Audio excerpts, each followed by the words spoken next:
al curso de capacitación de gestión de políticas públicas en la Cámara de Comercio Exterior. Vamos a tratar ahora la unidad 2. ¿Qué es una política pública?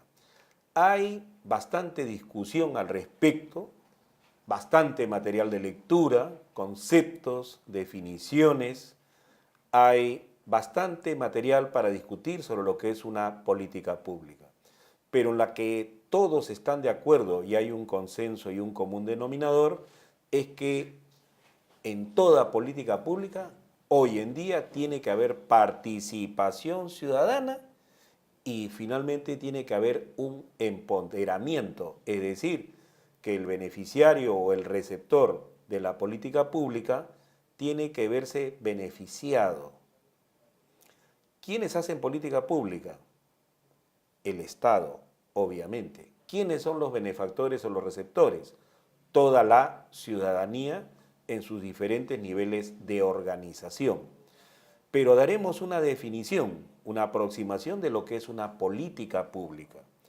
Las políticas públicas, obviamente, son acciones de gobierno con objetivos de interés público que surgen de decisiones sustentadas en un proceso de diagnóstico y análisis de factibilidad para la atención efectiva de problemas públicos específicos en donde participa la ciudadanía en la definición de problemas y soluciones.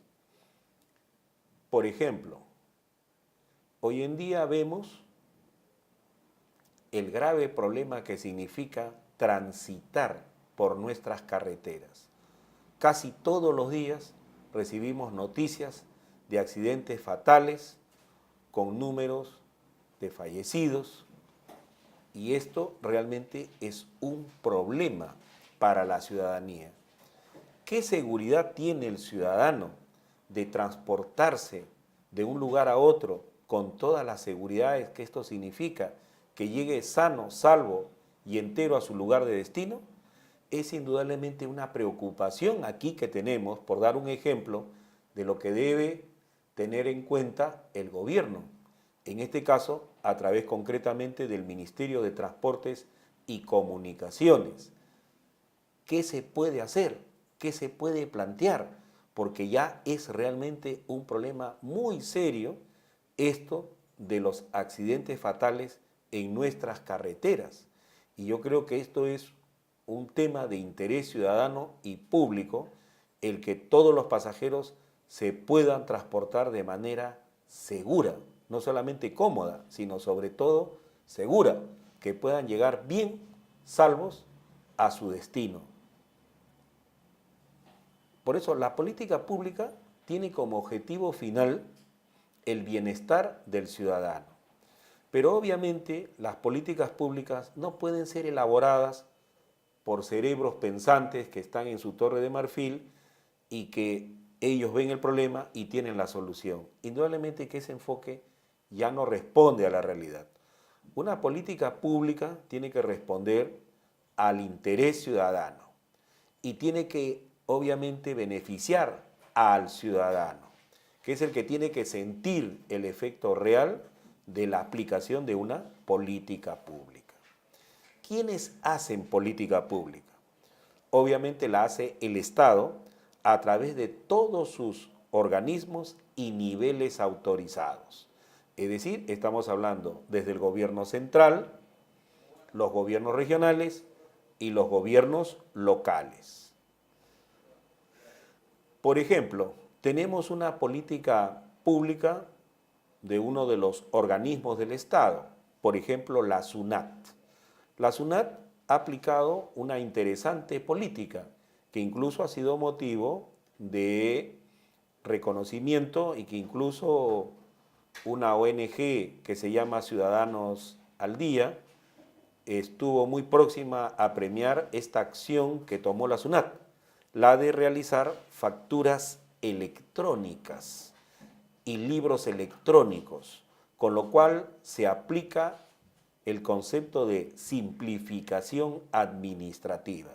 El hecho, por ejemplo, de permitir ahora que las personas puedan emitir una factura vía electrónica simplifica muchas cosas, facilita el trabajo de las empresas.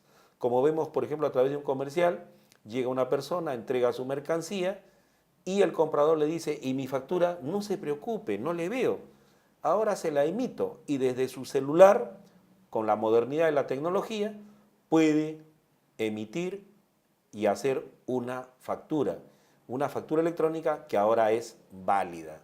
Y eso realmente está simplificando la tarea y la labor de los empresarios. Eso es una política pública hecha por un nivel, ¿no?, del Estado. En este caso, una organización como es la SUNAT, que depende en este caso del Ministerio de Economía y Finanzas, ¿correcto? Es un organismo descentralizado. Y en ese sentido, los organismos del Estado que realizan este tipo de acciones contribuyen también a mejorar, obviamente, el desenvolvimiento de la ciudadanía. Porque al final las políticas públicas lo que deben buscar es, obviamente, el mejoramiento de la democracia, el concepto de equidad, igualdad, ¿correcto?, empoderamiento ciudadano, y que en términos generales el ciudadano efectivamente reciba a través de la política pública un beneficio, satisfaga una necesidad. Al final las políticas públicas lo que buscan en última instancia es mejorar la calidad de vida, es decir, obtener calidad de vida, que las personas puedan desenvolverse con calidad, con seguridad. Es decir, que haya desarrollo humano, porque desarrollo humano no es solamente tener plata en el bolsillo, es ante todo y sobre todo que la persona pueda desarrollar sus capacidades. Muy bien, ¿quiénes son los que hacen entonces la política pública? Hemos dicho, el aparato del Estado. Y en este sentido, el Estado pues está constituido por el gobierno nacional, el poder legislativo, el poder ejecutivo y el poder judicial. Dentro del poder legislativo, ¿no es cierto?, tenemos un poder que emite leyes, el poder ejecutivo que hace cumplir las leyes y el poder judicial que obviamente está supervisando y controlando las acciones de las personas y obviamente aplicando la ley. Se entiende que el poder judicial busca distribuir justicia. También dentro del aparato del Estado tenemos los entes autónomos. Dentro de estos entes autónomos importantes tenemos al Banco Central de Reserva, tenemos el Consejo Nacional de la Magistratura, tenemos la Defensoría del Pueblo, tenemos el Jurado Nacional de Elecciones, tenemos el Tribunal Constitucional, tenemos el Registro Nacional de Identificación y Estado Civil, la Superintendencia de Banca, Seguros y Administración Privada de Fondos de Pensiones. Como ven, estos organismos autónomos también contribuyen a realizar políticas públicas. ¿Cuántas veces hemos ido a un banco privado y hemos visto, por ejemplo, en sus cámaras de televisión, en sus pantallas, que justamente la Superintendencia de Banca y Seguros le comunica al usuario de la banca lo que debe tener en cuenta, cuáles son sus derechos, cuáles son sus obligaciones y sobre todo qué debe exigir de la banca cuando es atendido, para evitar justamente malas informaciones, atropellos o abusos. Y del momento pues en que la Superintendencia de Banca y Seguros, a través de la banca privada y en esos canales de comunicación, le informa al ciudadano cuáles son sus derechos y qué debe observar cuando es atendido por la banca, eso también es parte de una política pública. Como ven, la política pública, como hemos dicho al comienzo, es un conjunto de acciones, que buscan obviamente solucionar problemas que son de interés de la ciudadanía. También obviamente los gobiernos regionales y los gobiernos locales también realizan obviamente acciones de políticas públicas. Pero obviamente esto va graduado, porque debemos tener presente que una municipalidad no va a plantearnos pues una política pública de educación, porque no le corresponde. Eso le corresponde obviamente al gobierno nacional. En el gobierno regional, obviamente, podemos ver, por ejemplo, en el gobierno regional del Callao, por ejemplo, qué puede plantear con respecto a la seguridad ciudadana. Bueno, ahí tenemos el tema del Callao, el problema de la seguridad ciudadana en el Callao, que ha rebasado, por ejemplo, las capacidades ya de control que podía ejercer el gobierno regional y ha tenido que intervenir y participar el gobierno central. Entonces, como en las clases pasadas hablábamos obviamente de los niveles de coordinación que tienen que haber. O sea, el hecho de que haya un gobierno regional, un gobierno local y un gobierno central no quiere decir pues que haya una independencia y una autonomía absoluta y total en cada uno de ellos. Tiene que haber niveles de coordinación. Y ya vemos, por ejemplo, en el caso concreto del Callao, cuando se desborda pues la capacidad que pueda tener el gobierno regional, obviamente entra a tallar el gobierno nacional. Pero obviamente ahí las políticas públicas tienen un nivel de gradación y obviamente un nivel de intervención, porque por eso decía como ejemplo, el gobierno pues municipal o una municipalidad no puede plantear pues una política de educación a nivel obviamente del Estado, porque eso le corresponde al gobierno central. ¿Quiénes son los receptores de las políticas públicas? Como hemos dicho, es la población a través de sus diversas formas de organización, es decir, la sociedad civil en su conjunto. Una política pública adecuada es aquella que toma en cuenta las necesidades sentidas de la población. Y ahí tenemos pues problemas y necesidades cotidianas, como por ejemplo puede ser el empleo, la salud, y tenemos también necesidades muy específicas y concretas como pueden ser los temas de vivienda.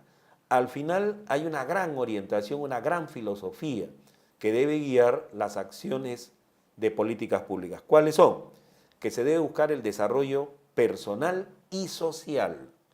En esto entran los conceptos de democracia, igualdad, equidad, desarrollo de la autoestima, la seguridad personal. En esto de seguridad personal es un concepto muy amplio. Aquí, por ejemplo, tendríamos el problema del transporte público, el transporte que realizan las empresas a nivel interprovincial, que estamos viendo tantos accidentes. Entonces, obviamente está dentro del concepto de lo que es la seguridad personal, la integridad de la persona. Por ejemplo, ahí tenemos un tema que ya obviamente debe ser un asunto de interés del Estado, de plantear ahí una política pública de solución para ponerle fin a estas situaciones tan negativas que están ocurriendo en el transporte interprovincial. No existe un modelo estandarizado, único en el hacer de las políticas públicas, pero una política pública tiene un modelo básico de aplicación. En este caso, por ejemplo, podríamos tomar el diseño del árbol de problemas. El árbol de problemas. ¿Qué nos plantea este diseño del árbol de problemas? En el diseño del árbol de problemas, obviamente se parte de un problema central, ¿correcto? Identificar el problema sobre el cual se va a intervenir. ¿En qué consiste? ¿Cuál es el problema central de la intervención? Obviamente, un problema puede tener más de una causa. Entonces, ¿qué es lo que causa este problema? Y obviamente nuestra intervención, ¿correcto? ¿Qué efectos va a tener? ¿Qué problemas? ¿Qué consecuencias?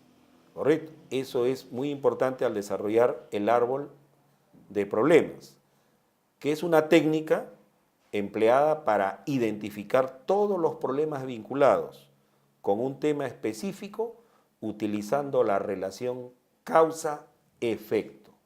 Identificamos el problema, definimos los objetivos en los que se traducen los cambios que suponemos se van a producir, establecemos estrategias de acción que permiten conseguir dichos cambios, planteamos hipótesis de acción y qué impacto, cuán acertado hemos estado y finalmente el monitoreo y la evaluación. En el árbol, obviamente, de problemas, nosotros vamos a responder a 3 preguntas básicas. ¿Cuál es el problema? ¿Qué origina el problema? ¿Y cuáles son sus consecuencias? Por ejemplo, el bajo nivel de ingreso de las familias campesinas causa, ¿no? Es una causa, un motivo, una de las razones que contribuye al incremento de la desnutrición crónica de los niños. Entonces, ahí está el problema. ¿Cuál es el problema? La desnutrición crónica de los niños. ¿Cuál es la causa? El bajo nivel de ingreso de las familias campesinas, quienes como consecuencia de ello no tendrán un desarrollo físico-mental adecuado. Ese es un efecto, pero a su vez, obviamente, al no tener esa capacidad físico-mental, obviamente no van a tener oportunidades.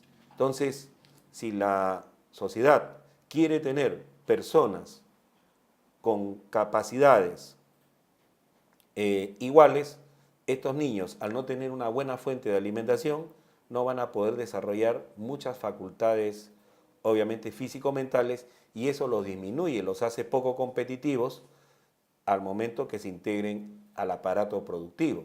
Y eso ya va generando inequidades. Y entonces la política pública justamente va a eso, va justamente a buscar, como decíamos anteriormente, ese concepto del desarrollo humano, ¿correcto? La equidad, la igualdad. Por eso había un premio Nobel de Economía, Amartya Sen, que decía justamente el gran tema del desarrollo humano es que todos tengan la facultad de desarrollar sus capacidades. Si una persona no tiene la facultad de desarrollar sus capacidades, entonces no estamos ante una sociedad equitativa. Inclusive, justamente Adam Smith en el siglo XVIII decía, ¿no? Basta que un miembro de la sociedad se abrigue con una chompa de lana frente a otros que se pueden abrigar con casacas de cuero, aunque se esté abrigando y no tenga esa potencialidad de poderse abrigar con una casaca de cuero, ya debe ser motivo de una preocupación para la comunidad. Entonces, ahí tenemos lo que es un ejemplo del árbol de problemas. Siguiendo con las pautas del desarrollo de una política pública, ¿cuáles son los criterios o las pautas que nosotros tendríamos para la elaboración del diagnóstico situacional del problema? Obviamente que para poder determinar cuál es el problema, tenemos que desarrollar un diagnóstico situacional. Y ese diagnóstico situacional planteamos nosotros que puede tener 9 pautas o 9 criterios, que los vamos nosotros a explicar en qué consiste. Tenemos la primera pauta, objetivo del diagnóstico. ¿Qué queremos conocer? Y en este sentido tenemos que ver el ámbito económico, social, cultural, geográfico, potencialidades y carencias.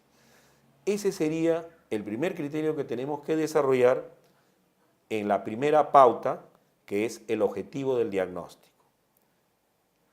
Segunda pauta, los objetivos, ¿no es cierto? Porque la primera pauta es el objetivo central. Luego tenemos objetivos del diagnóstico. ¿Para qué necesitamos dicha información? Obviamente esa información la necesitamos para realizar un diseño del proyecto. Se tiene que obtener una información sólida y confiable que va más allá de identificar los problemas y necesidades. O sea, es muy importante tener una fuente de información confiable y sólida que sustente justamente nuestra intervención. Entonces vamos teniendo un elemento, un criterio. Para desarrollar una adecuada política pública, obviamente que primero tenemos que identificar un problema, pero este problema que se identifica es un problema que no van a ser de nuestra cabeza, no es algo que a nosotros se nos ocurra en un escritorio, una genialidad, bueno, a mí se me ocurre esto, no. Obviamente tiene que obedecer a la demanda ciudadana, ¿no? Para eso está la opinión pública. Hoy más que nunca las redes sociales son un mecanismo de filtro de lo que la población plantea, quiere. Para eso están justamente, por ejemplo, también las encuestas de opinión que salen publicadas en los diarios cada cierto tiempo, donde ahí la gente expresa cuál es su más importante y principal preocupación. Todos sabemos indudablemente que hoy en día la principal preocupación de la población es la seguridad ciudadana, pero hay una serie de temas. Pero, por ejemplo, ahora que estamos viendo este tema, por ejemplo, vemos los noticieros y recibimos, por ejemplo, aprovecho este canal, por ejemplo, para plantear esta inquietud, ¿no? La cantidad de muertos y heridos y lesionados que quedan, ¿no? Como consecuencia de accidentes que se producen en nuestras carreteras. ¿Qué está pasando? ¿Qué está sucediendo? ¿El Estado está ausente? ¿Es un Estado enemigo o es un Estado equivocado? Porque obviamente desde el momento en que tenemos Estado y autoridades y se siguen produciendo un número de muertos, algo está pasando. Y entonces la gente a partir de ahí dice, ¿hay Estado? ¿Hay autoridad? ¿O las autoridades son nuestras enemigas? Indudablemente. Pero bueno, no nos distraigamos del tema.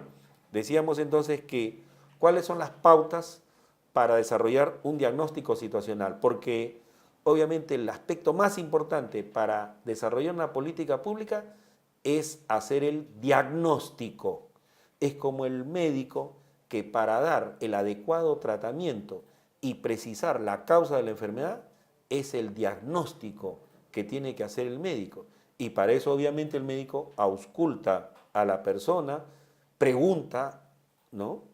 Trata de averiguar, hace análisis, en fin, tiene un procedimiento por el cual él va a poder determinar cuál es la causa del malestar y así dar el tratamiento adecuado. Igualmente, en esto de la política pública, nosotros tenemos que, obviamente, precisar, porque igual un diagnóstico médico dice, bueno, el foco aquí del malestar está en esta parte del cuerpo. Igualmente, nosotros por eso decíamos en la primera pauta, tenemos que precisar el ámbito económico, social, cultural y geográfico. Y también ver las potencialidades y carencias. Como en el diagnóstico médico se ve, ¿no? El médico ve la edad, el estado físico de la persona, esas son sus potencialidades y sus carencias, ¿no? Si le falta vitamina, cómo está, en fin. La segunda pauta, como hemos dicho, ¿no? Es ¿para qué necesitamos esta información? ¿No es cierto? Es para hacer un diseño del proyecto. La tercera pauta, determinación de los temas y aspectos a indagar. Obviamente aquí tiene que haber una participación de la ciudadanía, priorizar aspectos que se consideren de vital importancia para el diseño de la política pública o del proyecto a intervenir. Entonces ya sabemos, la tercera pauta es determinar los temas y aspectos a indagar. La cuarta pauta, y en esta tercera pauta, antes de pasar, por ejemplo, obviamente es muy importante recabar una buena fuente de información, datos personales, como la edad, el estado civil, número de hijos, distribución del tiempo, ¿correcto? Los recursos materiales con que cuenta la familia, los ingresos familiares, capacidades y conocimientos en relación a la propuesta del proyecto, interés en la temática, ¿correcto? Porque es muy importante después que la política pública se va a aplicar, involucre al ciudadano. ¿Qué tan interesado y dispuesto está a participar en la solución de la problemática? ¿Correcto? Entonces, esto es muy importante a tener en cuenta en esta pauta, la determinación de los temas y aspectos a indagar. Nosotros pasamos a la cuarta pauta. Dice, recopilación de información de carácter secundario. En este caso es importante informarse ya en la literatura. ¿Qué ensayos se han escrito al respecto? Artículos, datos estadísticos, investigaciones. Es decir, recopilar información de tipo bibliográfico. Correcto. Pasamos nosotros a la quinta pauta. La quinta pauta nos habla de ¿no es cierto? Informantes y zona en la cual realizamos el diagnóstico. Correcto. Aquí tenemos que determinar con qué población vamos a trabajar en la etapa de recolección de información.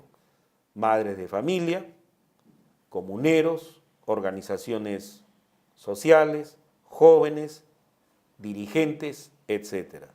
Es muy importante, obviamente, sacar información de la ciudadanía. Sexta pauta, técnicas a utilizar para la recolección de información. En este sentido es, ¿qué técnica vamos a utilizar? Encuestas, entrevistas, observación. Y también es importante las técnicas de carácter participativo de grupos focales. Por eso aquí vamos viendo que en todos estos es muy importante la participación ciudadana. Tenemos la séptima pauta, recursos con los que se cuenta para la realización del diagnóstico. O sea, ahí hablamos de recursos económicos, humanos y tiempo. A veces se tiene que evaluar bien esto porque existen pues diseños de diagnóstico que en la práctica resultan imposibles de llevarse por los elevados costos. Entonces, ¿con qué material nosotros contamos? La octava pauta, que es el cronograma de actividades para realizar el diagnóstico. O sea, obviamente ahí tenemos que realizar un cronograma, que es muy importante porque todas estas actividades obviamente tienen que realizarse dentro de un plazo determinado. Y la novena pauta, que es el proceso de análisis. Es decir, que después de culminar la fase de recojo y procesamiento de la información, se procederá a interpretar y analizar los datos obtenidos. Entonces, esta etapa del diagnóstico es muy importante para poder precisar cómo va a ser nuestra intervención, qué es lo que la población percibe, necesita y cuál es la estrategia que debemos seguir para aplicar una adecuada política pública. Ahora, obviamente que cuando se interviene hay conflictos de percepción, ¿correcto? Tenemos pues la necesidad de una investigación para aplicar políticas públicas. La percepción que tenemos, obviamente tanto de los hacedores de políticas públicas como de los receptores de políticas públicas. ¿Y cuáles son estas percepciones que pueden hacer, obviamente, que las cosas se perciban de una u otra manera? Tenemos variables socioculturales, socioeducativas, psicológicas, socioeconómicas, ideológicas, políticas, antropológicas. ¿Correcto? Para esto, pues, el hacedor de política o las políticas públicas tienen que tomar muy en cuenta la opinión ciudadana. Tiene que haber un buen flujo de comunicación entre hacedores y receptores de la política pública. Evitar prejuicios sobre lo que la ciudadanía valora. No debemos de ningún juicio de valor sobre lo que la ciudadanía opina, cree, valora o considera. Tiene que haber obviamente un gran desarrollo de la empatía. ¿Qué cosa es eso de la empatía? No es otra cosa que ponerme en los zapatos del otro, entender por qué piensa así, qué es lo que percibe. Y acá, por ejemplo, en el tema de la percepción, vamos a poner un ejemplo. Cuando de repente las comunidades campesinas o la gente que vive justamente en las serranías de nuestro país reclama, por ejemplo, que tanto se discute sobre la contaminación de su medio ambiente y protesta, a veces hay prejuicios. Y se dice, bueno, pues hay personas que no entienden el camino del progreso. Inclusive hasta un expresidente de la República tuvo allí un desliz y dijo, bueno, son personas que están al margen del desarrollo, al margen de la modernidad. Pero sin embargo nosotros en la televisión de repente vemos un ejemplo, que en San Borja salían los vecinos a protestar porque una construcción estaba afectando su medio ambiente, estaba afectando su ecología urbana. Y ahí sí no habían prejuicios. Y los periodistas decían, sí, pues, caramba, ¿por qué no toman en cuenta esto? Y les prestaban atención y se les escuchaba. Ahí, por ejemplo, hay un problema de percepción. Entonces yo me pregunto, y sin ningún prejuicio, ¿no? Con esto no siendo absolutamente nada a favor de alguien o en contra de nadie, sino nuestra percepción, ¿no? O sea, si se trata de vecinos de San Borja que son afectados y que sienten que son afectados porque realmente se sienten afectados y protestan, es realmente una queja válida. Pero si nosotros vemos a otras personas, a otros grupos culturales, que obviamente no tienen nuestras prácticas, nuestros usos y costumbres, nuestra manera de hablar, nuestra manera de vestir, entonces sus reclamos de repente no son tan válidos, de repente no están entendiendo el desarrollo de la modernidad. Entonces por eso decía, hay que ponernos en el zapato del otro. ¿Qué es la empatía? Tratar de entender a la otra parte. No debemos emitir juicios de valor, debemos eliminar el prejuicio. Y estas personas de San Borja que presentan su reclamo, indudablemente que es válido, porque están sintiendo un malestar, están sintiendo una incomodidad y tienen que ser atendidos y oídos. Y igualmente, por eso hay que entender cuando comunidades alejadas de repente de los centros de desarrollo urbano reclaman o protestan. Podemos discutir que están siendo manipulados, que en fin, etcétera. Pero pensemos y analicemos. Yo no creo que por más que me venga a manipular alguien, si yo me siento satisfecho, no siento el malestar, por más que venga alguien a decirme algo, yo no voy a reclamar porque yo me siento realmente satisfecho. Entonces yo creo que en ese sentido hay un tema de percepción. ¿Cómo vemos esto? Y aquí entran prejuicios y obviamente entran nuestras simpatías, nuestro enfoque.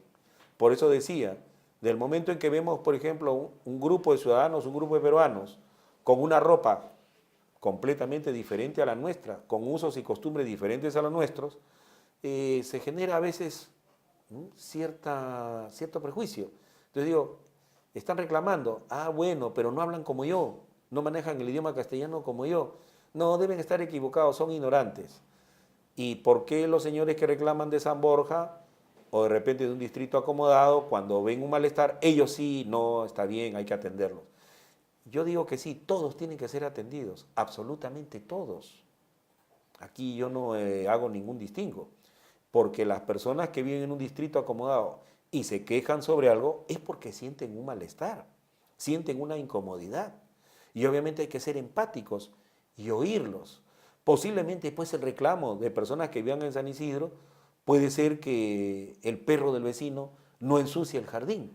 Y esto no es una ironía, es una necesidad, es parte de una política pública, es parte obviamente de un ornato y es una necesidad y es algo real. Entonces, si eso se ocurre, es un malestar que se produce a los vecinos y hay que atenderlo porque obedece a una necesidad del vecindario que vive en ese distrito. Y esto no puede tener ni más ni menos atención, pero hay que ser empático y ponerse en el punto de vista y entender a la ciudadanía.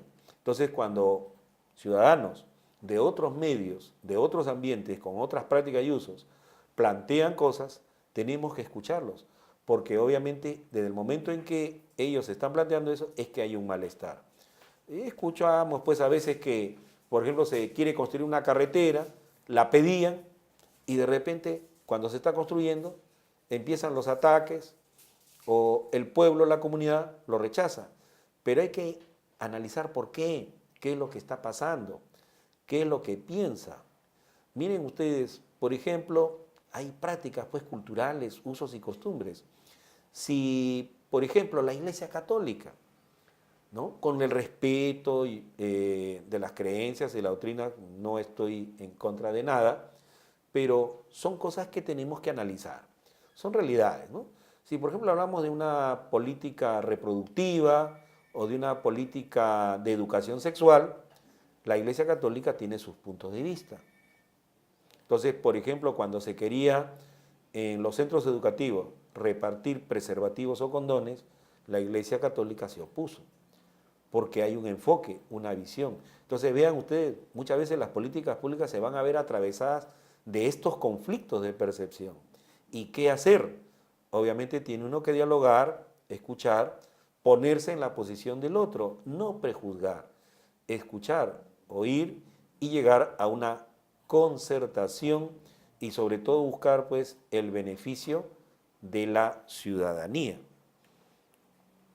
La empresa privada puede contribuir al desarrollo de las políticas públicas.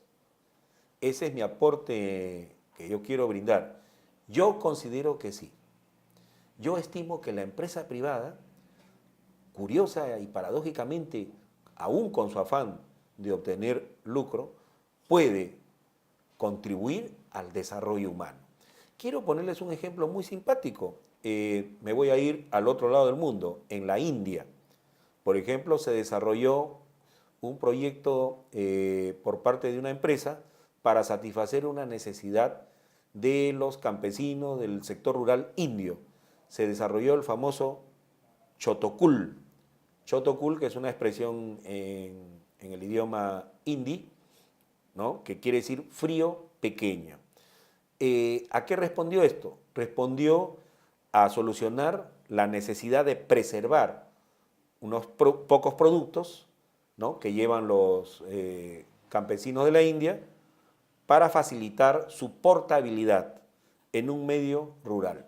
Entonces, la gente rural de la India, obviamente trasladándose en grandes distancias, requería llevar algunos productos alimenticios en condiciones refrigeradas y frescas. Y la empresa privada encontró un sistema que le llamó el chotokul, frío pequeño.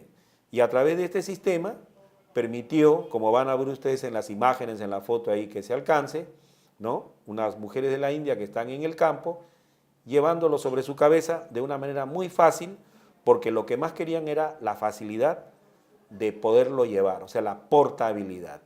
Y en este caso, por ejemplo, la Universidad de Harvard hizo un estudio muy interesante y hizo una crítica bastante positiva y constructiva sobre cómo las empresas, ¿correcto?, podían también contribuir a mejorar la calidad de vida de las personas. Y, por ejemplo, teniendo ahí un afán, obviamente, de obtener ganancias, le hace una observación y dice, pues no solamente hay que satisfacer las necesidades de los con capacidad adquisitiva, sino que también hay un mercado, ¿no?, de personas que también tienen un nivel de consumo, pero que obviamente no puede satisfacerlo pues si le ofrecemos productos de alto costo. Y ahí tenemos pues este pequeño equipo de conservación a un precio muy asequible para las familias rurales de la India. Y, por ejemplo, ahí tenemos un ejemplo de cómo la empresa privada también puede contribuir al mejoramiento. Y en este sentido yo creo que debe haber también algún canal de coordinación entre el Estado y la empresa privada para que la empresa privada, a través de acciones, puedan también contribuir al mejoramiento de la calidad de vida. Yo propongo esta idea que obviamente queda allí, que para que se tome en el aire. ¿Por qué no plantear, por ejemplo, entre tantas personas que venden alimentos, ¿no?, como es esta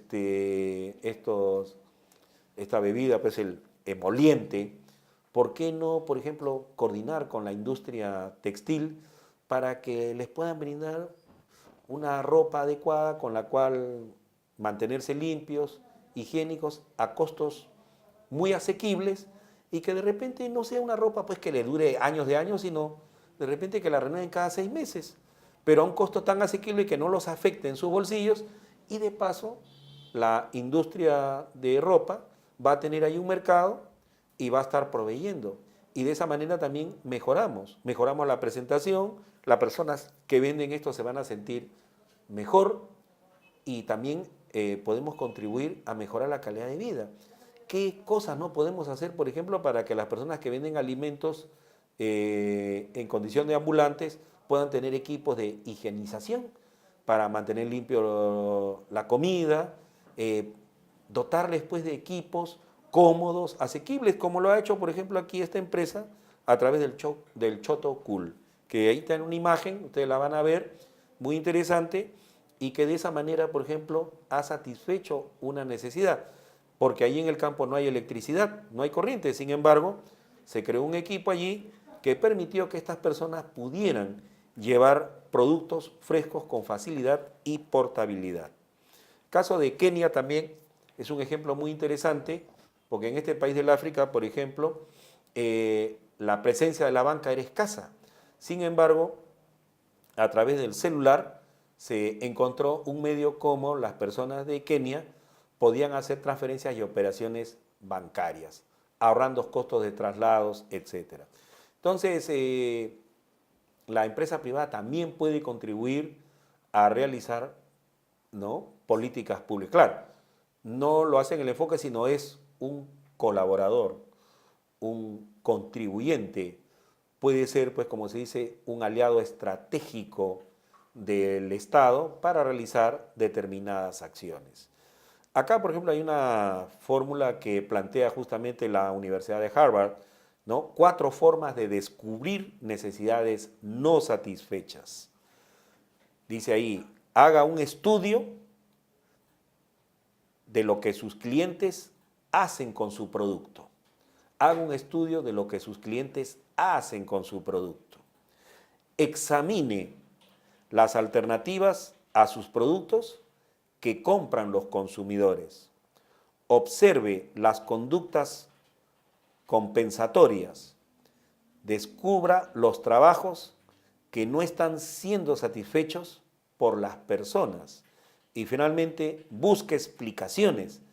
Descubra las causas de las conductas de los consumidores, preguntando qué quieren lograr con los bienes y servicios que usan.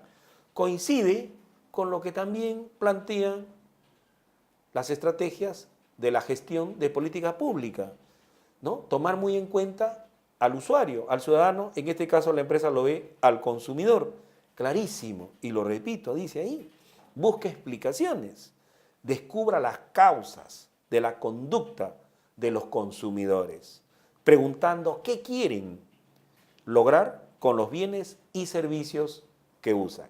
Efectivamente, en la política pública también hay que dotar de bienes y hay que darle servicios a la ciudadanía y qué es lo que buscan y quieren con estos productos o con estos bienes y con estos servicios. Obviamente en estas percepciones de la aplicación de políticas públicas, el conflicto que se da entre la política pública y las costumbres, creencias y prácticas socioculturales. Acá obviamente tenemos el Estado.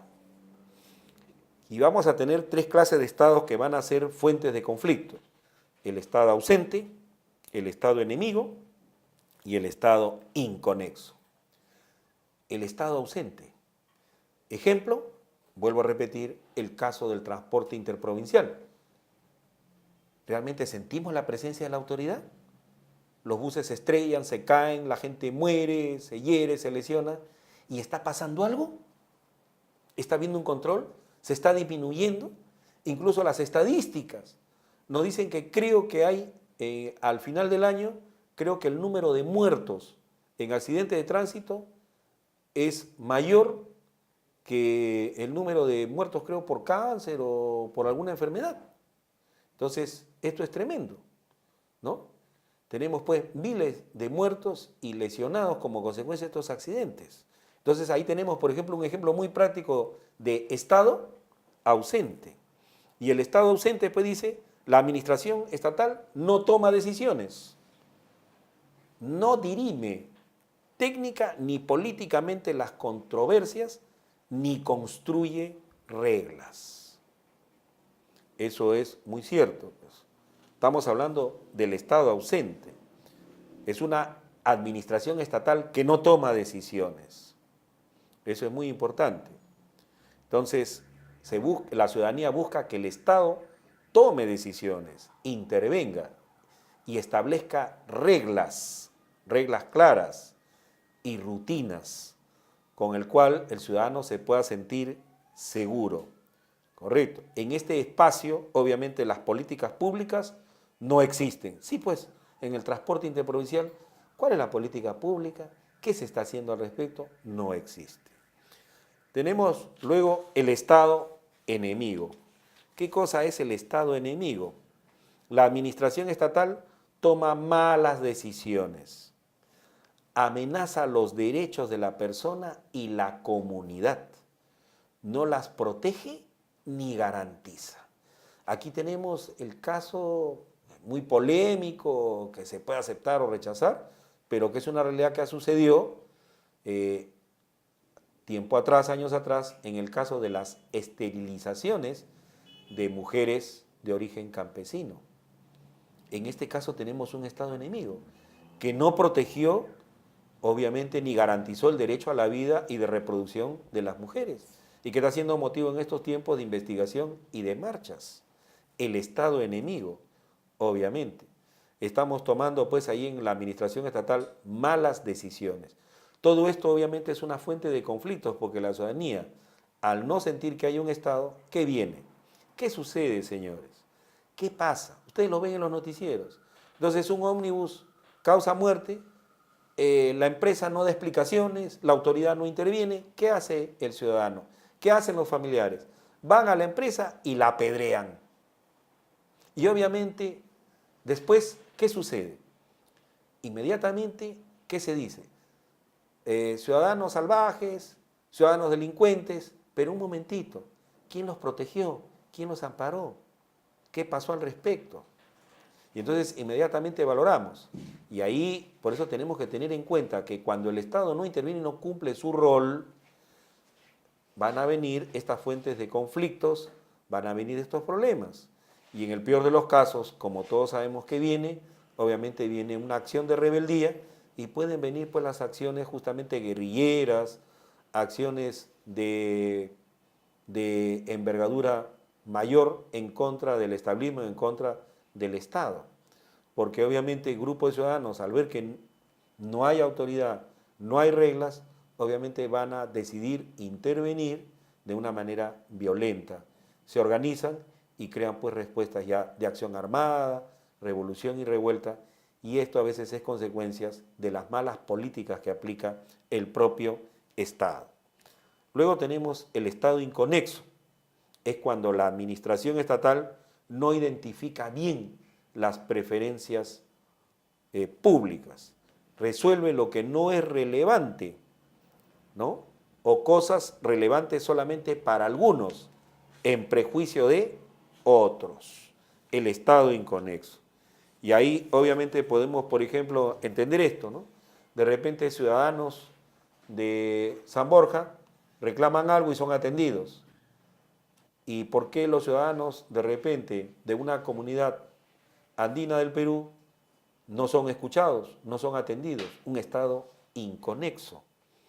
Un Estado que no sigue los procedimientos que establece el propio sistema. Ahí tenemos, por ejemplo, tenemos un ejemplo de lo que ha pasado no hace mucho, ¿no?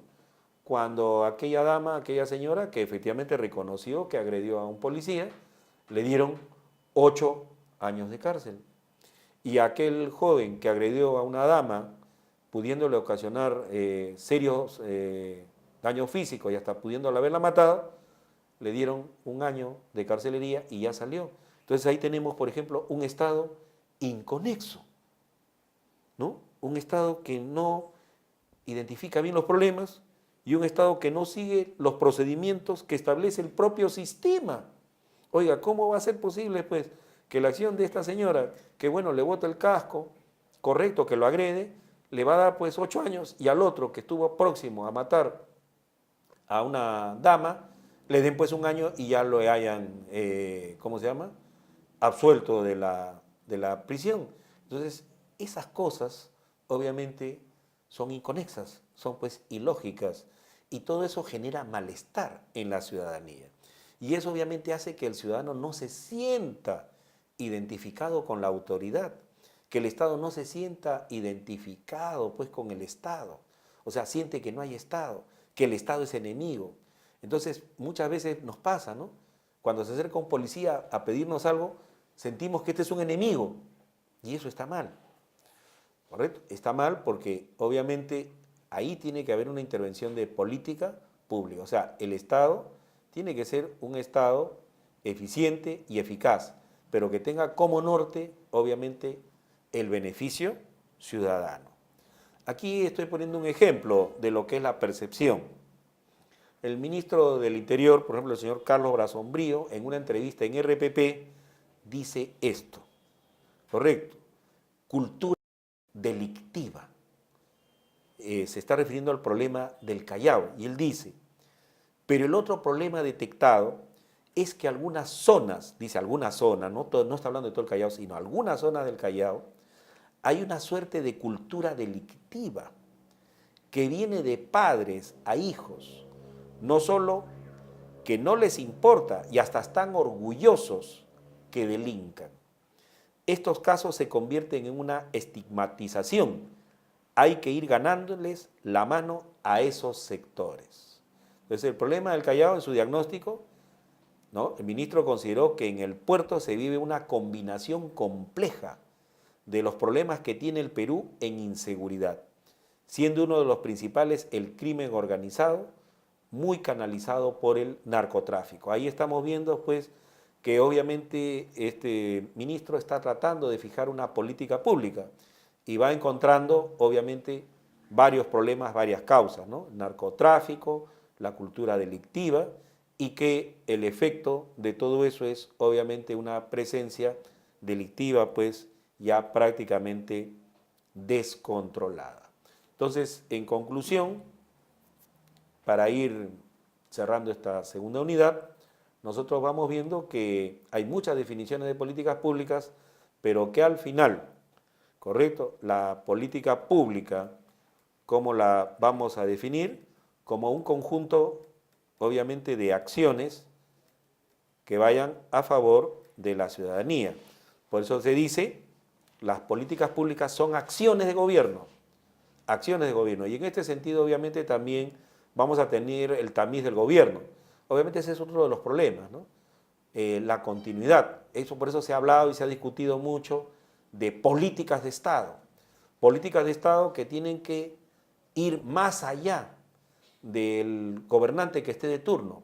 O sea, la política de Estado se va a entender como una política que debe estar en favor de la sociedad, muy por encima de la doctrina, ideología, orientación que pueda tener el partido que llegue al poder del Estado, o sea, que controle el gobierno.